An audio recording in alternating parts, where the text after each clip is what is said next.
So please, if you only check out one song from this album, let this be that song.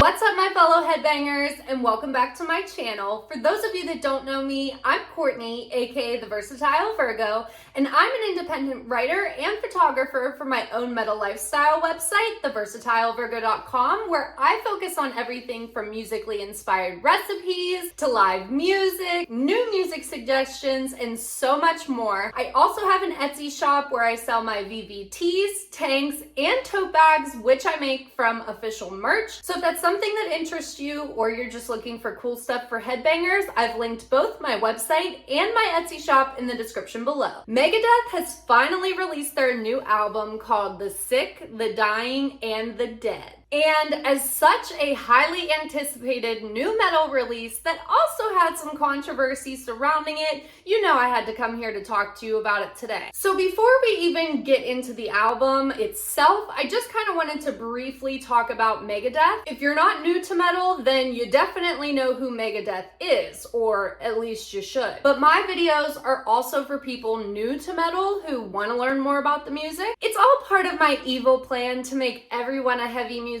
lover one song at a time. So for the new people, the basic summary of Megadeth is this. They're one of the big four thrash bands. You need to check out all of their albums, especially the masterpiece that is Rust in Peace. And lastly, you've probably seen memes pitting Metallica and Megadeth against each other. And that's because the evil genius behind Megadeth, Dave Mustaine, was an original member of Metallica once upon a time. But here's something those memes won't tell you. Come here, a little closer.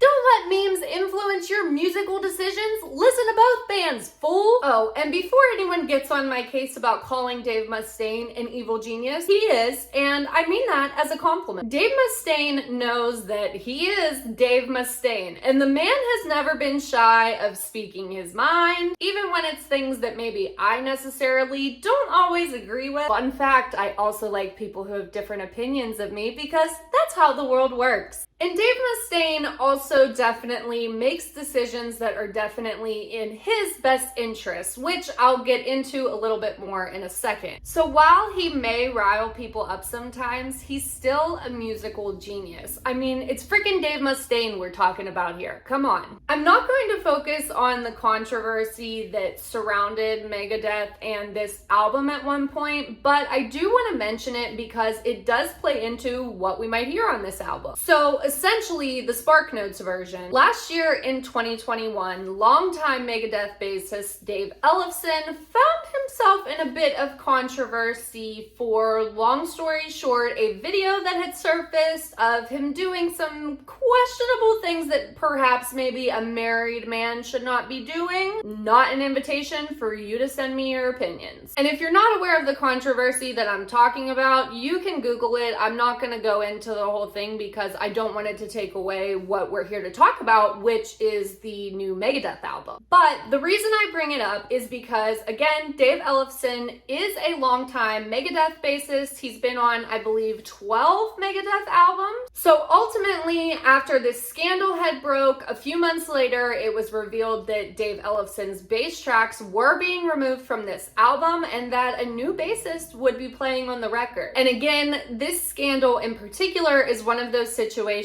where I definitely think Dave Mustaine acts for his best interests, at least, because this decision to remove his bass tracks did rub some people the wrong way. I can also see in Dave Mustaine's mind not wanting this scandal to cloud this album and let it be a forever piece of this album, if that makes sense. Also, I'm not saying that that was entirely just Dave Mustaine's sole decision, and I'm not blaming it on him. I wasn't there, so I don't know. But as you all know, on social media, there's got to be somebody to blame, and I feel like a lot of people definitely blame Dave Mustaine. And again, I'm not really saying whether those decisions were right or wrong. I don't necessarily have an opinion on that. I'm here to talk about the music, but I totally get the thought process. So anywho, So another former Megadeth bassist, James Lorenzo, who was in the band from 2006 to 2010, is now back in the band, and that's who's playing bass on the new Megadeth album. So did this change have any effect on the album?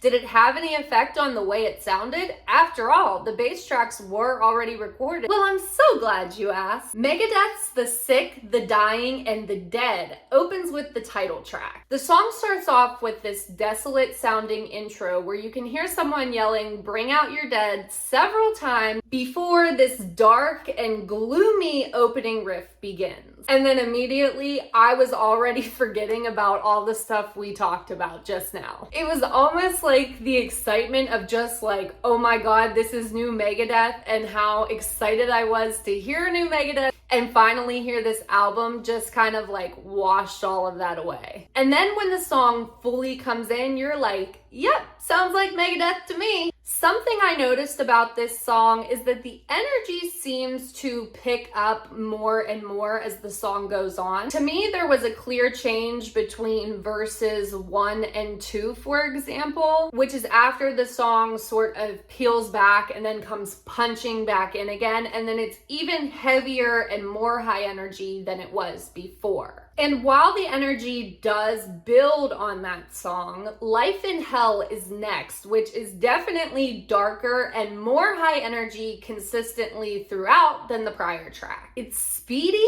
and just downright angry. One of the things that really stood out to me on Life in Hell was the vocals. They're gritty and dark, along with some screams, and probably the part that stuck out to me the most was the spoken vocals, which kind of reminded me of when Phil Anselmo would do spoken vocals on top of the instrumentals in some Pantera tracks. Night Stalkers is up next, which features Ice-T. I think everyone knows who Ice-T is, whether it's for his acting or it's for his music. But if you didn't know, Ice-T has a metal band called Body Count, and they're freaking awesome, by the way. Body Count actually has a song that they did with Dave Mustaine on their 2017 release called Bloodlust, and that song is called Civil War. Highly recommend checking it out. So I think it's awesome that they teamed up with Ice-T for this track on the new Megadeth album. And if you're already a fan of Ice-T's band Body Count, then you might be familiar with that sort of bounce that Body Count songs have. That's present here, blended with that classic Megadeth style thrashy heaviness, like those winding, mind-bending solos, and it just makes for a really awesome song. Night Stalkers peels back at one point with that somber sort of acoustic sound that we heard whenever the album opened, along with some orchestral elements that are eventually snuffed out by that just Megadeth crushing heaviness. Dogs of Chernobyl comes in quickly after that with almost what sounds like wind chimes, but they're kind of chiming quickly. Again, we're given this sort of desolate soundscape that the guitar starts blending into before Megadeth comes fully in. This very easily and quickly became one of my favorite tracks because there's just so much going on with this song, and there's so many different sort of soundscapes, I guess, that Megadeth blends into this, and they just tie it all together so perfectly. Again, very dark, heavy, and aggressive. The aggression on this album has been building since the first track, but I feel like it really all comes to a head with Dogs of Chernobyl. And if you're not new here, you know that I love a song that is very drum driven, and this song definitely has that. Sacrifice is up next, which continues that heaviness that's just shrouded in darkness. It's consistent with what we've been hearing so far and is a solid metal track. Then there's a track called Junkie. It's fast, very aggressive, and musically the sounds that you're hearing, I feel like sort of mirror those up and downward spirals of somebody that's dealing with addiction. And this song doesn't shy away from the ugliness of that. Not just lyrically, because again, instrumentally, this song is really sort of painting that picture for you. Psychopathy comes in after that, and remember when we were just talking about how I love a drum-driven song? This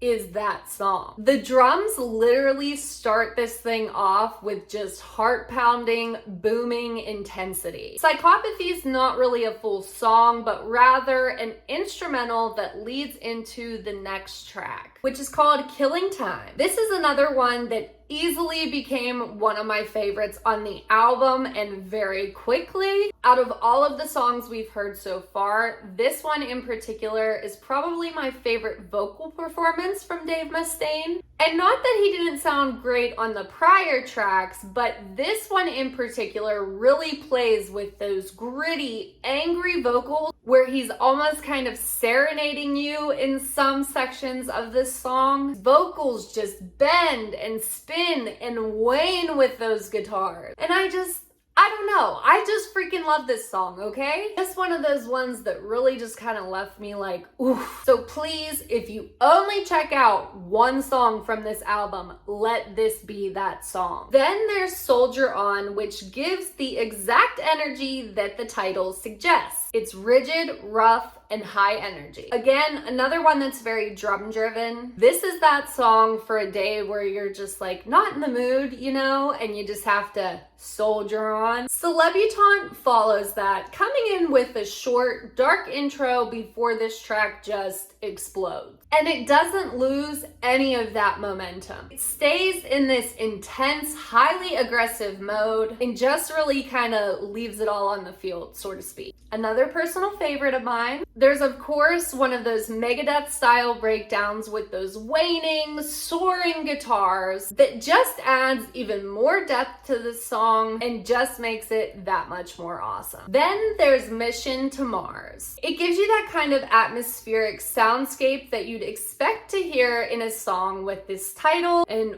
ooh, between that bass buildup and then when it peels back and then it comes punching back in again, so freaking good. But that atmospheric soundscape that starts the song off stays present throughout and adds this sort of modern element, I guess, that I didn't necessarily expect to hear on this album. And just while we're on the topic, I just want to say how clearly timeless Megadeth's sound is. Whereas other bands from the 80s, for example, might put out new albums that still sound like they're stuck in the 80s, if you know what I mean, and it just kind of feels underwhelming. This is the polar opposite of that. It's still classic Megadeth, but I think the band as a whole has sort of perfected their sound to a point that they can play with these modern elements and it not totally affect how the song goes, if that makes sense. And it just makes it that much more awesome. We'll Be Back is up next, which has this just unstoppable powerhouse energy. We've heard that a lot on this album. It's probably most present in Celebutante. This song is like that, but times a billion. It's super speedy, boiling with aggression and intensity to remind you that just when you think Megadeth is done, they'll be back. I feel like I keep saying this is another favorite so much in this video, but honestly, there's a turning point in this album that I kind of feel starts with Psychopathy, and from there it's like one after another of perfection. The first half of this album is good too, but when I was writing down my thoughts for this video as I was listening to it, it was just like pouring out of me the things that I had to say about the second half of this album. Police Truck, another monster of a track,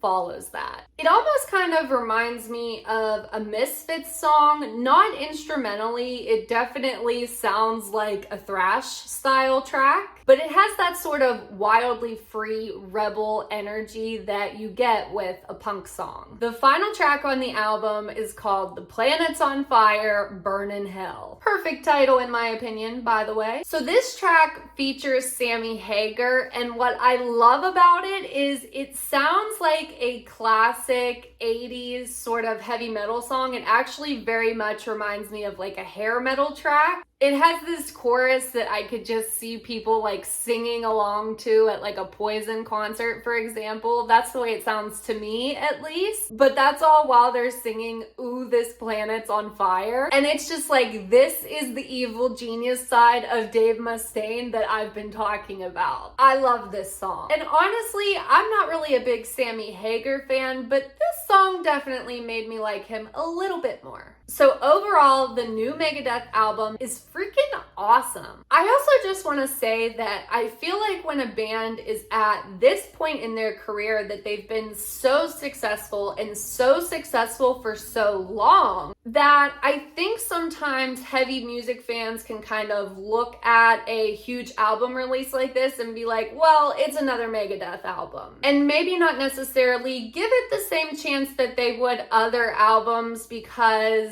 I think when a band gets to the point of Megadeth status, a lot of people sort of look at their iconic albums and think, well, it's not going to be as mind-blowing as Rust in Peace or Peace Sells. And I really hope that this album doesn't get pigeonholed that way. It's not necessarily my album of the year. First of all, just quick side note, there's already 2 albums that I can't stop listening to, and it's going to be very hard for any album to top those, but obviously my mind is still open. The year is not over. But this is definitely a great album, and I don't think it's just another Megadeth album. There's so much cool stuff going on here, and it really made me excited as a Megadeth fan. And as a heavy music fan and a metalhead, it makes me so happy that Megadeth is still out here doing the damn thing, making amazing music and not just phoning it in. This is a great album. I also just want to say that this album kind of reminded me of how much I really love Megadeth. I mean, I knew I love the band as a whole in certain albums and songs and stuff. Yeah, of course. And sure, yeah, I know. I tell everybody I know that I think Holy Wars is one of the greatest songs ever written, regardless of genre. But this album really left me sort of giving a standing ovation at the end. And yeah, sure, it might have just been me and my 4 little fur babies at home giving the standing ovation. And you know what? Sure, judge me all you want because I don't care. Because I'm going to judge you if you're not listening to this album. So now that you've heard my thoughts on the new Megadeth album, I want to hear yours. Drop me a comment below and let me know your thoughts. And my fellow Megadeth fans, please drop me a comment below with what your favorite Megadeth song is so we can introduce even more people to amazing heavy music, whether it's from this album or another. Thanks for watching this video. If you liked it, please give it a thumbs up and consider subscribing to my channel because I have even more heavy music related videos on the way. Have a great weekend and stay heavy.